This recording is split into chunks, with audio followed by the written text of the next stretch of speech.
To sign up and create an EngageBay CRM account, the process is relatively straightforward. The main reason to consider signing up for an account is to stay on top of potential clients, which can help increase conversions for online businesses.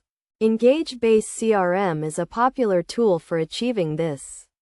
The sign-up process can be initiated by visiting the EngageBay website, where you'll find a free sign-up button on the top right corner of the home screen. Upon clicking this button, you'll be prompted to enter your name, create a username and password, provide your phone number, and enter your website, as well as choose from a few additional options. Once you've filled out all the required information, you can click Sign Up. After a brief moment, you'll be taken to your dashboard. But to continue with the free trial, you'll need to verify your email address. An email will be sent to you from EngageBay, containing a verification link. After clicking this link, your account will be verified, and you can log in using your email address and password.